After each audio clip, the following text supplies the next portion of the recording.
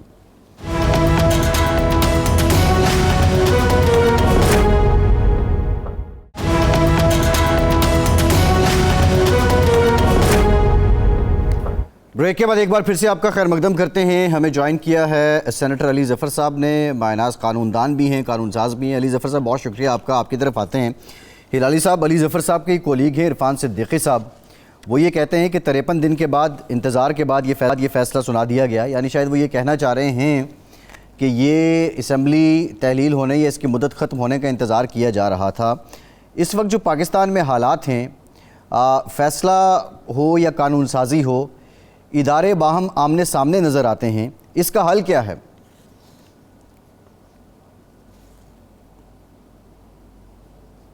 دیکھیے معاف کریے, پہلے تو یہ سمجھنا چاہیے کہ یہ اسمبلی کا جو مدت گزرا ہے, یہ assembly it was not an assembly in the accepted sense of the word, اور وہ دیر واز نو اپوزیشن.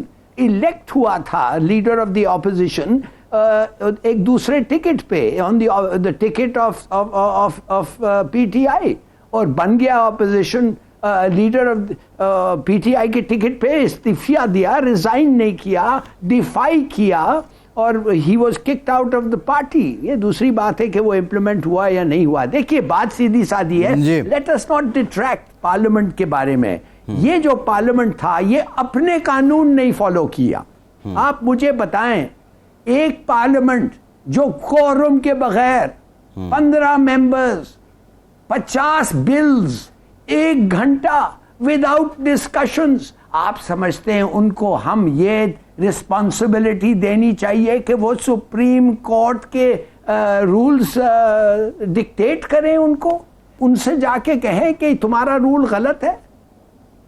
ایک بات. دوسری بات میں یہ کہنا چاہتا ہوں, ایک تھوڑا سا فرق ہے. کانسٹیٹیوشن آپ کچھ علی ظفر صاحب سے پوچھنا بھی چاہ رہے ہیں لیکن میں کانسٹیٹیوشن بھی آ رہا تھا. دیکھیے یہ جو ہمارا کانسٹیٹیوشن، ہاں چلیے علی رضا صاحب کو بے شک پوچھیں. I would like to know کہ یہ لوگ جو اس کا ان کا پرفارمنس ہے، ان کا کیا حق بنتا ہے کرٹیسائز کرنا. اور لاسٹلی بھٹو صاحب کا جو جوڈیشل مرڈر تھا بہت ہی انفارچونیٹ تھا کہ ان کو سزائے موت ملا تھا. مگر ایک چیز یاد رکھیں، it was not his guilt کہ وہ مرڈر ان کا ہاتھ نہیں تھا. کنٹروورسی یہ تھا کہ جب ایک 5-4 decision in guilty of murder ہے، اس وقت آپ کبھی بھی ڈیتھ پینلٹی نہیں دیتے. اور یہ جو ڈیتھ پینلٹی ان پہ لاگو کیا گیا تھا وہ غلط تھا. It was against precedents and convention. یہ نہیں تھا کہ ایک آدمی جس کو بالکل بے گناہ تھا اس کو پکڑ کے ٹانگ دیا. جی let's get it in perspective. اور جب آپ پرسپیکٹو میں جاتے ہیں آپ کو پتا چلتا ہے کہ ایک ادارہ جو خود ہی قانون توڑتا ہے، I mean it is flouting the law blatantly ایسے بلز پاس کرنا.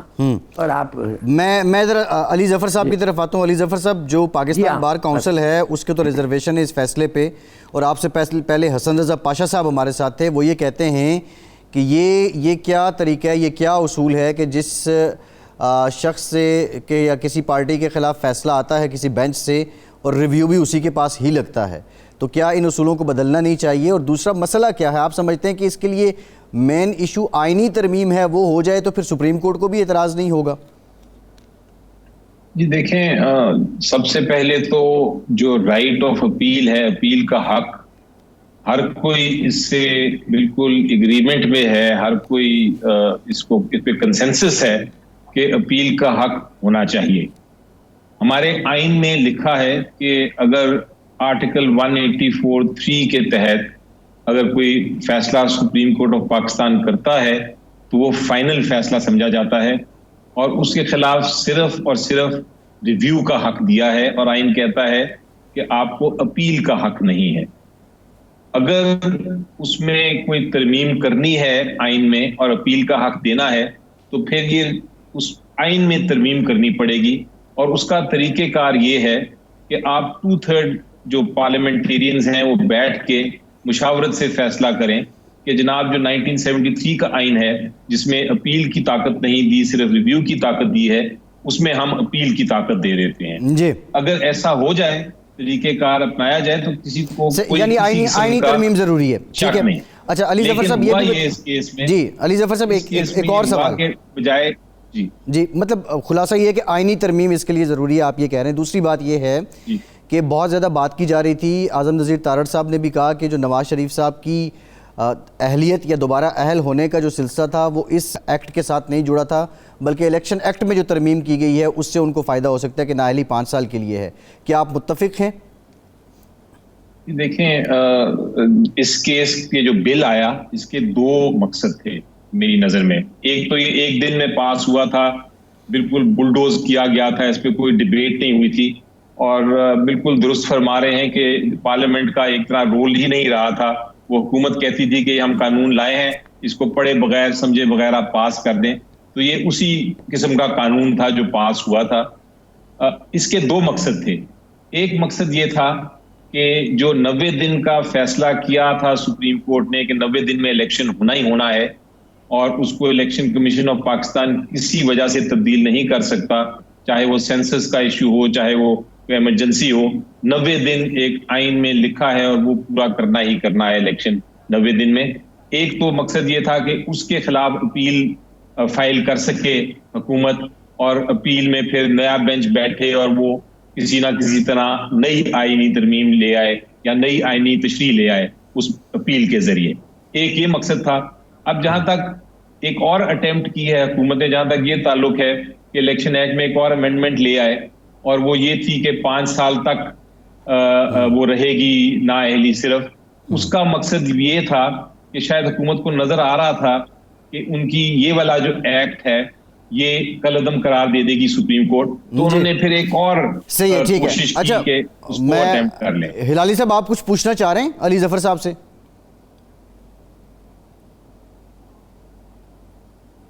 جی نہیں، میرے خیال میں بڑا اچھا جواب دے رہے ہیں، میں سن رہا ہوں اور سمجھ رہا ہوں. صحیح ہے. اچھا میرا سوال علی ظفر صاحب یہ ہے، ابھی آپ نے قانون سازی کی بات کی، آپ نے اس حکومت کو تنقید بھی کی کہ ایک دن میں یہ ایکٹ پاس کر دیا، لیکن جو پل ڈیٹ کی رپورٹ آئی ہے اس کے مطابق جب آپ حکومت میں تھے تو 72 آرڈیننس لائے گئے. تو جو اسمبلی ہے، طریقہ کار ہے، قرارداد آئے، بل آئے، کمیٹی کو بھیجیں، ڈیبیٹ ہو، تو آپ نہیں سمجھتے کہ پارلیمنٹ کو جو پارلیمنٹری بزنس ہے اس پہ تو آپ بھی اسی طرح یہی رویہ تھا آپ کے دور حکومت میں بھی؟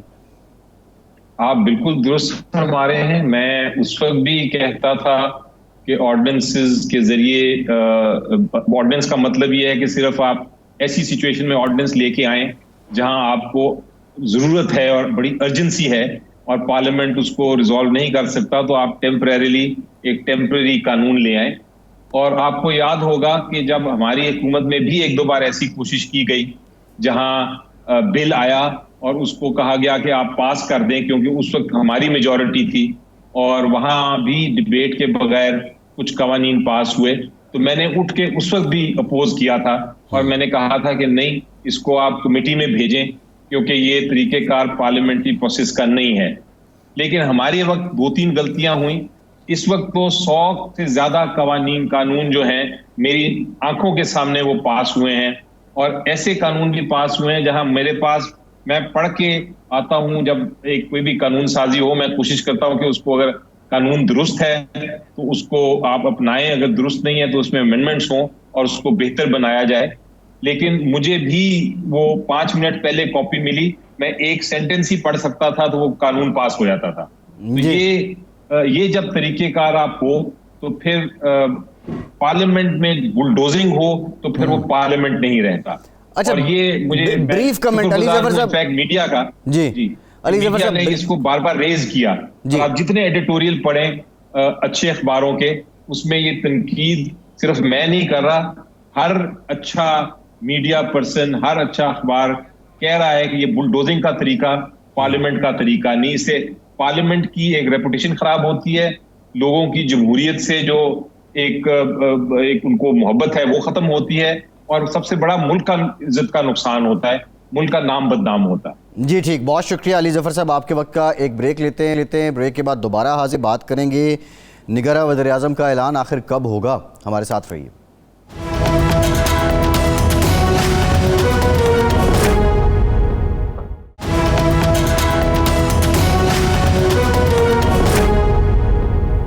بریک کے بعد ایک بار پھر سے آپ کا خیر مقدم کرتے ہیں. ہمیں جوائن کیا ہے ترجمان پی ڈی ایم اور جے یو آئی کے سینئر رہنما حافظ عبداللہ صاحب نے. حافظ صاحب، thank you very much for your time.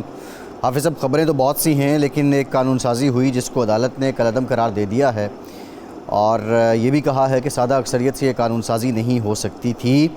جو آپ کا حلقہ ہے، حکمراں اتحاد جو تھا اور پی ڈی ایم جو تھی، وہ اس کی ٹائمنگ پہ بہت زیادہ سوال اٹھا رہی ہے. یہ سوال کیوں اٹھ رہے ہیں آپ لوگوں کی جانب سے؟ بسم اللہ الرحمن الرحیم. بہت شکریہ. دیکھیے میرے خیال میں بنیادی طور پر بات ہے 184(3) کا. آج کل 184(3) جو آئین کا آرٹیکل 184(3) ہے، اس کو 58(2) کی طرح استعمال کیا جاتا ہے. از خود سو موٹو لیا، فیصلہ دیا، لیکن فریق کو جس کے خلاف فیصلہ ہوا ہے اس کو اپیل کرنے کا حق نہیں ہے. تو لہٰذا آئین کا جو آرٹیکل 10 ہے، آرٹیکل 10، اس کا ہمیں اور ہر شہری کو فیئر ٹرائل کا حق دیتا ہے. لیکن جب سپریم کورٹ ڈائریکٹ سوموٹو لیتا ہے اور فیصلہ فریق کے خلاف آتا ہے، اس کو اپیل کرنے کا کوئی حق نہیں ہے. وہ کہاں جائے، کس کی دروازے کو کٹکھٹائے. لہذا پارلیمنٹ نے کوشش کی کہ اس قسم کی فیصلوں میں، اس قسم کی کیسز میں جس کے خلاف فیصلہ ہے اس فریق کو اپیل کرنے کا حق حاصل ہو. لہذا جس کو ہم فیئر ٹرائل کا ایک طریقہ سمجھتے تھے، ایک حق سمجھتے ہیں، لیکن سپریم کورٹ نے اس ایکٹ کو کالعدم قرار دے دیا، جو آپ کے سامنے جو آج سپریم کورٹ نے فیصلہ کیا ہے. اس کی ٹائمنگ پر اس لیے اعتراض کیا جاتا ہے کہ یہ فیصلہ میرٹ پر کم، لیکن یہ کل پرسوں تک جب پارلیمنٹ برقرار تھا